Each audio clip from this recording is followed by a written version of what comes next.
Mga kasayan, ganito na ba yung ilaw nyo kasayan? Ayan, malabo na siya kasayan, oh. Tingnan nyo siya.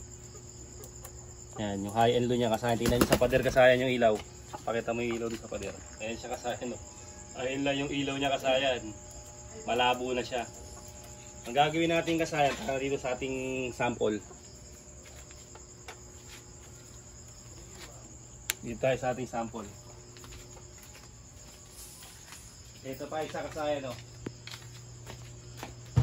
Ayan pa siya kasayan, oh. Wala na siya kasayan, puro gas-gas na. Kaya malabo na yung binibigay niya na ilaw. Ito, tutukan mo ito kasayan. Kung ganito sana siya kasayan, ayan, makinis pa yan. Ibig sabihin, maliwanag pa yung ilaw na ibibigay niya. Ngayon kasayan, dahil malabo naman tong ilaw na to, ang gagawin natin, gagamitin na lang natin tong ilaw niya para sa MDL. Nakakabitan lang natin kasayan ng MDL para ito pa rin ang gagamitin natin na high end low ng MDL natin. Ito siya. Ito siya kasayan, oh.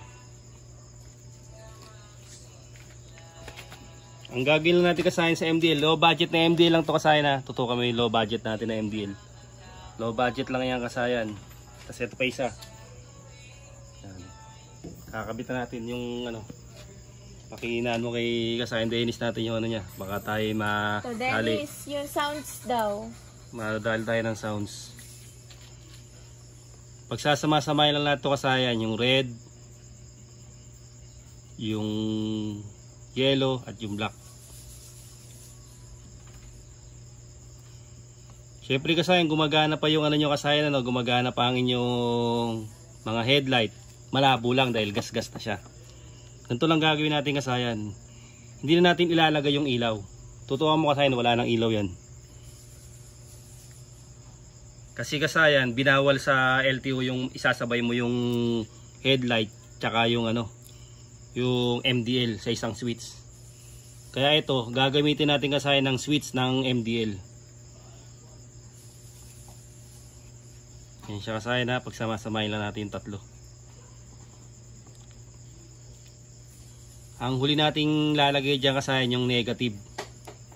Yung negative ilalagay lang natin sa body ground. Automatic body ground na siya. Ngayon kasayan, hanapin lang natin yung ano, yung high and low ng ating ilaw. Dito siya kasayan, diretso nyo lang to. Kaya yan siya kasayan. Bali dito na tayo kukuha. Ito na yung tatlo kasayan, ha. Ito siya. Bali ito. Biyakin nyo lang to rito. O kaya dito. Pwede kahit saan siya kasayan. Kahit saan siya pwede kuwanan, ano, kung saan kayo madadalihan kunin. Pwede rito sa naka-open, ha. Kung gusto nyo dito na sa naka-open. Kung gusto nyo naman dito sa ano, sa baba. Dito na lang tayo kasayan kukuha. Yan yung ilalagay natin. Kasi nakasilyado pa to. Kaya dito tayo kukuha. Papalabasin pa natin. Medyo maiksi. Dito na lang, basta titipan lang natin ng mabuti.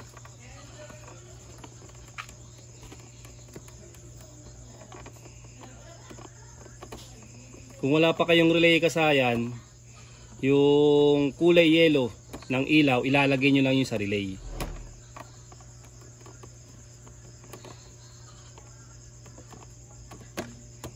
Medyo matigas kasayan na yun.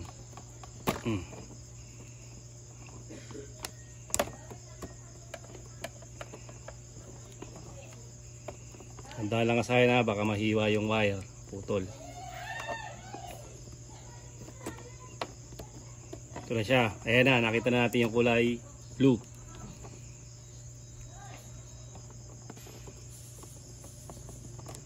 Kulay blue, kulay green.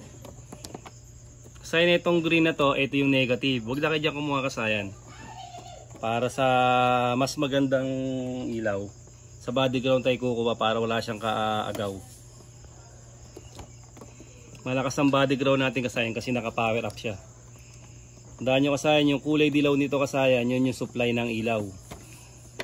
Ito kasi kasayan, naka power up na to. Kaya meron na tong ano, meron na tong nasa 87 na to ng relay. Itong ano na to. Titesting din natin kasayan yan uli. Titest tayo uli yan. Ipapakita natin yung ilaw sa inyo. Kagaya ng ginawa natin sa Macho 175.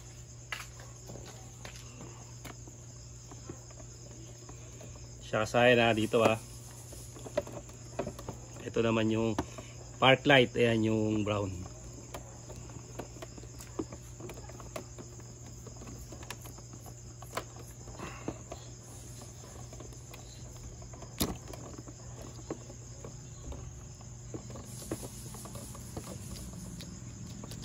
Titipan na lang ulit natin yung kasayan. Titipan na lang ulit natin ng ayos.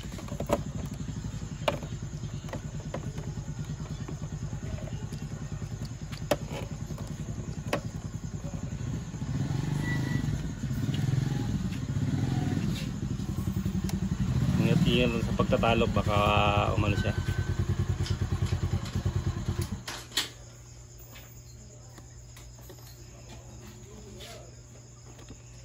Kasayan nyo ano natin yung kulay blue.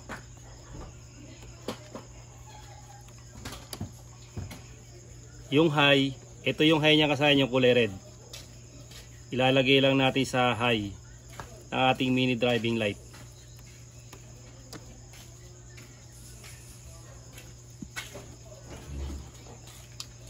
Ito siya yung kulay red sa high. Ihuli nyo lang kasayan yung yung body ground para wala pa siyang supply, wala pang power. Para hindi tayo maputukan ng fuse. Siya kasayan. Tapos yung yellow. Yung yellow sa relay yun Tapos yung yellow nito, ito naman yung sa may low ng ilaw. Kasi may yellow to, yung yellow supply nitong ilaw. Comment lang kayo kasayan pagka meron kayong hindi naintindihan sa mga tutorial natin. Nang masagot ko kayo.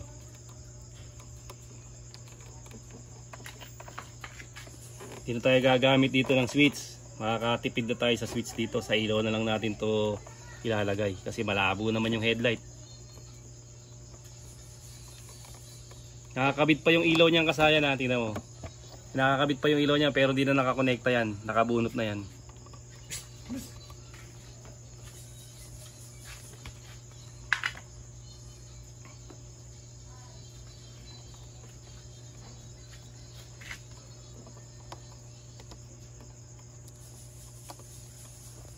Saka yung low ng MDL kulay yellow. Tapos ito susuksok na muna natin. So ito na yung negative natin. Ito na yun yung body ground. Ayan na, naka I terminal na siya. Naka I terminal na yung naka relay na to kasayan Kung magre-relay kayo 87 ng relay. Ilalagay nyo sa yellow ng supply ng ilaw. Yan, testing na natin kung meron na siyang supply.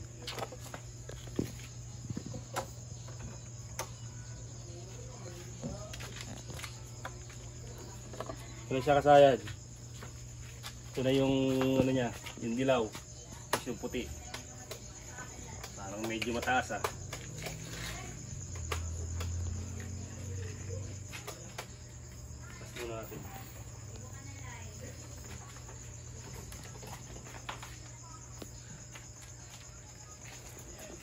Dilaw kahit may mga usok-usok. Yellow, white. Isisilyado muna namin to kasayan. Tapos babalikan namin kayo para sa testing. Test drive natin. Nakasayan naisil na natin siya kasayan. Naisil na natin kasayan siya yung red kasayan lalagay lang natin sa kulay blue, yung red ng MDL. Tapos yung yellow ng MDL lalagay natin sa white. Yan siya kasayan Sa blue yung high ng MDL na kulay red. Sa white yung yellow ng MDL na low. Tapos yung negative sa body ground. Ito siya. Yun lang kasayan. Dati na to may supply kasayan. Kung lalagyan nyo siya ng relay, yung kulay yellow ilalagay nyo lang sa sa 87 ng relay. Okay na yan. Ito kasi naka power up na. Kung wala namang, hindi ka naman kayo maglalagay ng relay, pwede rin kung malakas mag-charge yung motor nyo. Ang relay kasi para maiwasan nyo yung pagkasunog ng mga switch. Hindi kayo masusunugan ng switch pag meron kayong relay. Tara kasayan, titesting na natin.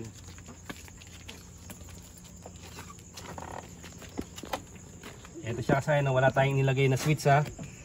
Wala siyang switch kasayan.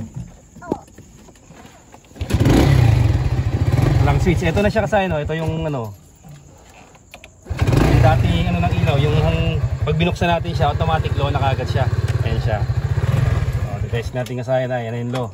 Pagbukas ng ilaw, ng switch, yan na yung low. Kasayan na. Ayan naman yung high niya kasayan, no.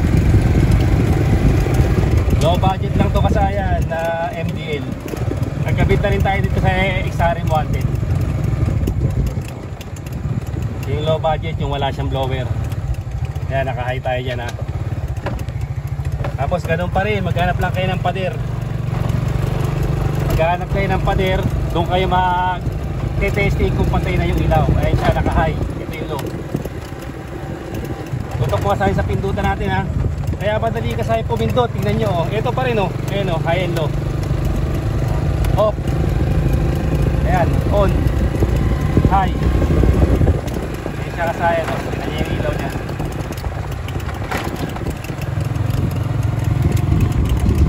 Pag may nakita kayong pader,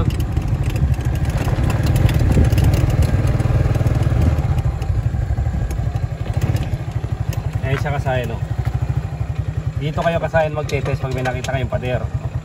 Kung hindi pa pantay yung ilaw nyo, ayan. Kung nabababaan kayo kasayan, pwede isang dagdagan ng tataas nyo siya. Ayan siya kasayan tataas natin adjustable naman yung kasayan. Kailangan siya kasayan pantay. Inangat natin siya konti kasayan testing ulit tayo.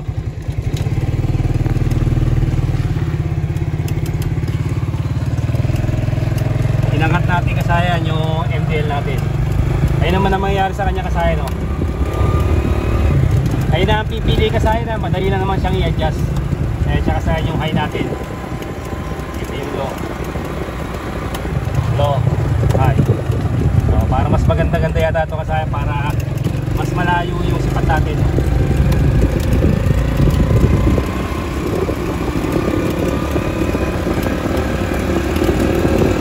Pakita ko sa inyo kasayan na may relay na to. Makikita nyo kasayan na meron na itong relay. Na may relay na yung ilaw natin, nakalagay na sa relay.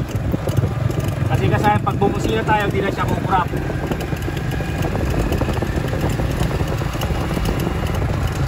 Naka kasayan, naka power up to kasayan. Nakalagay sa power up to.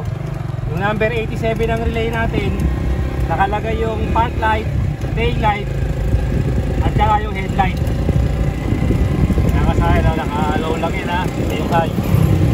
Ito yung high natin. Low, high. Siya naka-high tayo, low. Madali lang yung pindutan natin kasayan kasi pindutan pa rin ng ilaw. Baka muna kasayan Diana para makita nila kung kukurap. Tutukan mo yung ilaw sa harap. Atras ka konti para makita nila kung may kumukurap.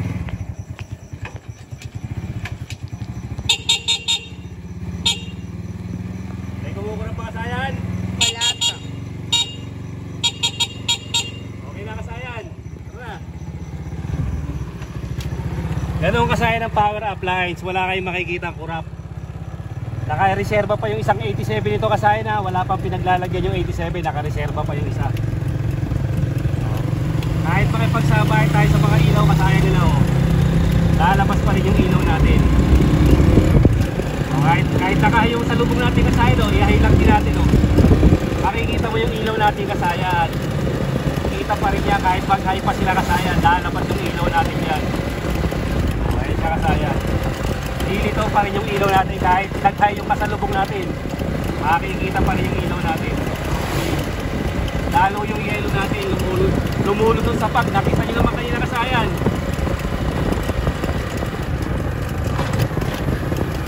Kahit sa mga city driving kasayan, wala kayong magiging problema kasayan. Pagka gusto nyo kasayan na mas malinaw, babaan nyo lang siya ng konti para mas makikita nyo yung liwanag niya.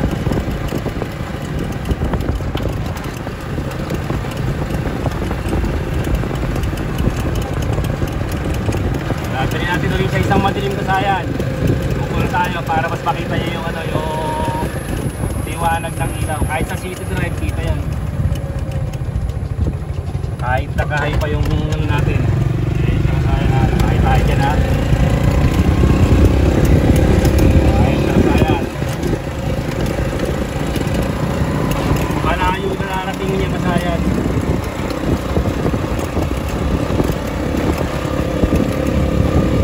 Nakalusot pa salamin to kasayan, may salamin pa tayo. Siyempre mas malinaw yan kung wala tayong salamin. Kahit sa kasayan na. Naka-square tayo kasayan na, low budget lang to kasayan. Low budget na MDL.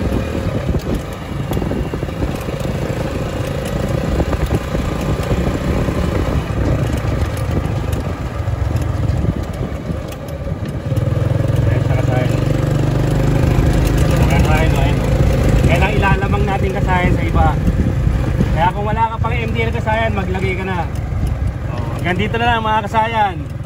Salamat sa panonood.